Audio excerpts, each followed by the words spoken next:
Nüüd vaid mõned päevad pärast seda, kui Iisrael, Liibanon ja Ameerika Ühendriigid avalikustasid juba ajaloolise rahuraamistiku, millel on potentsiaal muuta jõudude tasakaalu Liibanonis, samal ajal kui tähelepanu liigub nüüd diplomaatialt elluviimisele. Kuid samal ajal kui Washington püüab kõike edasi viia, lükkab Hezbollah selle loomulikult täielikult tagasi ja tõelist relvarahu pole tegelikult veel alanud.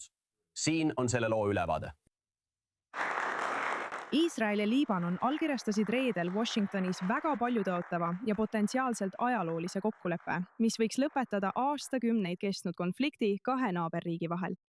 Aga kuidas seda tegelikult kohapeal rakendatakse? Raamistik nõuab, et Hezbollah loobuks relvadest ja taanduks Lõuna-Liibanonist, samal ajal kui Iisraeli väed tõmbuksid järk-järgult tagasi. Leppe kohaselt luuakse 2 pilootala, kus Iisraeli kaitsevägi annab oma positsioonid üle Liibanoni armeele ja jälgitakse, kuidas viimane Iraani toetatud terrorirühmitusega toime tuleb. Aga on üks suur probleem. Hezbollah pole sellega kunagi nõustunud. Liibanoni parlamendi spiiker ja Hezbollahi liitlane Nabih Berri ütleb, et see kokkulepe ei lähe läbi ega rakendu praegusel kujul. Hezbollah ise keeldub ootuspäraselt järele andmast. Terrorirühmitus ütleb, et jääb endiselt relvarahu juurde, kuid süüdistab Iisraeli selle korduvates rikkumistes ning hoiatab, et jätab endale õiguse Liibanoni kaitsta. Iisrael omalt poolt ütleb, et tema operatsioonid on suunatud Hezbollahi kokkuleppe rikkumiste vastu. Iisraeli kaitsevägi teatas, et ründas pühapäeval 3 Hezbollahi juhtimiskeskust Lõuna-Liibanonis pärast jätkuvaid rünnakuid Iisraeli sõdurite vastu Iisraeli loodud turvatsoonis. Iisraeli väed hävitasid samuti suure Hezbollahi droonide maa-aluse rajatise Majal Zone'i küla all, kus asus 200 meetri pikkune tunnel, mida kasutati Iraanis valmistatud droonide kokkupanekuks, ladustamiseks ja käivitamiseks. Samal ajal on USA juba alustanud rakendamise järelevalvet. Liibanoni meediateatel viibib USA keskväe juhatuse ülem Brad Cooper täna Beirutis, et arutada kokkuleppe järgmist etappi pärast seda, kui ta väidetavalt külastas Iisraeli. Iisrael allkirjastas raamkokkuleppe, mis peegeldab meie soovi rahu järele Liibanoniga. Rahu peab põhinema julgeolekul.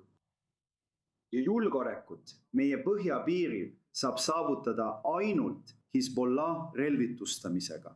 Praegu pole toimunud ühtegi suuremat Iisraeli vägede väljaviimist ja Hezbollah pole näidanud mingeid märke, et nad oleksid valmis relvad maha panema. See tähendab, et kokkuleppe suurim proovikivi alles algab. Nüüd on meiega liitunud Iisraeli kaitseväe reservkolonelleitnant Sarit Zahavi, kes on Alma uurimis- ja hariduskeskuse asutaja ning president, mis asub tähtsal kohal Põhja-Iisraelis. Alati on valgustav, kui oled meiega. Sarit, aitäh, et oled siin. Vaata, tundub, et see oli oluline samm, selline pakt Beiruti ja Jeruusalemma vahel. Võib-olla esimene kaasaegses ajaloos vähemalt nende 2 pealinna vahel. Aga mida see tegelikult tähendab? On selge, et Iisraelis valitseb suur skepsis selle suhtes, mis sellest võib tulla. Kas see tähendab tingimata, et Liibanonis puhkeb kodusõda, kui see peaks toimima? Ma mõtlen, kas šiitide ja ülejäänud sektantlike rühmituste vahel puhkeb võitlus? Jah, muidugi, see on tõesti midagi teistsugust, sest viimastel kordadel, kui oleme näinud kokkuleppeid, olid need kõik relvarahu kokkulepped.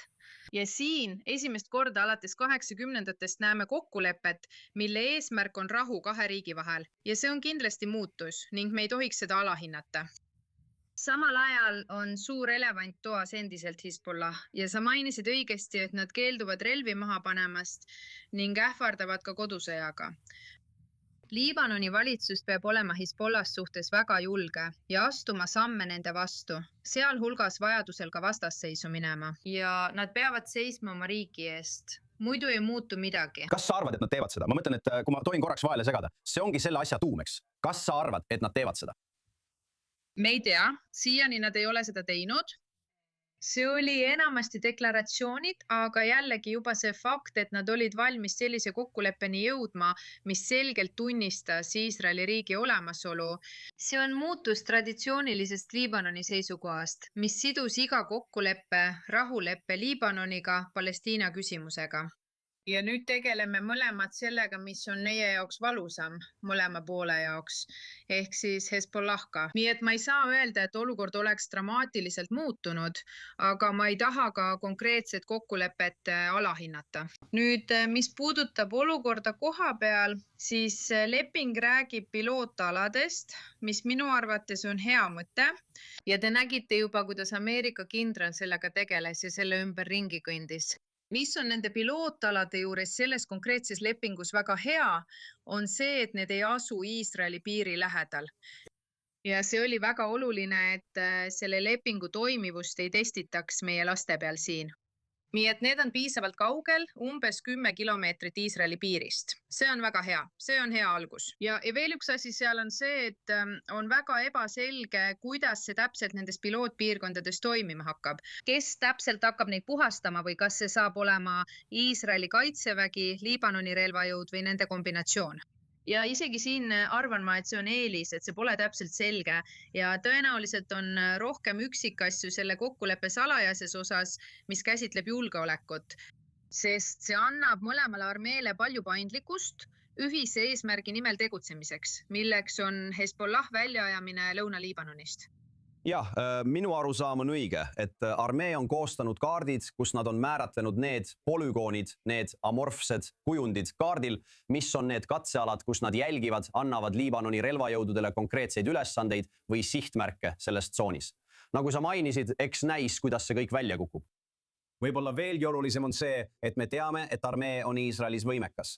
Kuidas põhjaosa elanikud selle kõige suhtes teada reageerivad? Kas see taastab mingil moel lootuse, et olukorda saab lahendada strateegiliselt või poliitiliselt, peaksin ütlema? Ma arvan, et põhjaosa elanikud on juba üle 20 aasta kogenud pettumust Liibanoni valitsuse suhtes. Liibanoni valitsuse suhtes meie jaoks mõõdetakse tegelikkuse mõistmist tegude järgi. Mida Liibanoni valitsus tegelikult suudab teha Hezbollah vastu, mida ta tegelikult suudab teha, et tagada meie mitteolemine seal. Ja tegelikult samal ajal, mida Iisraeli valitsus saab teha, kui Liibanoni valitsus ei täida oma kohustusi, mis on kindlasti võimalus Hezbollaha kodusõja ähvarduste korral. Nii et siin valitseb ootamise ja vaatamise õhkkond. Vaatame, kuidas asjad kujunevad ja mis saab rakendamisega. Ja ma arvan, et olen väga rahul selle üle, et esimest korda on tegemist kokkuleppega, mis ei nõua esmalt Iisraeli tagasitõmbumist ja siis Hezbollah relvitustamist. Kõigepealt Hezbollah relvitustamine ja siis Iisraeli tagasitõmbumine. Ja ma arvan, et see on ka võti, kuidas seekord asju teisiti teha, hoolimata kõigist nendest kuludest, mida me maksame selle eest, et Iisraeli kaitseväesõdurid on endiselt Liibanonis. Vaata, see tundub tõesti olevat tark plaan. Vähemalt on see, vastastikuse mõistmise memorandum riikide vahel, mis täpsustab, et Iisraelil ei ole nende territooriumile mingeid kavatsusi ja vähendab riske, nagu sa siin rõhutad, Iisraeli poolele. Selline aeglane tagasitõmbumine ja läbimõeldud sammud.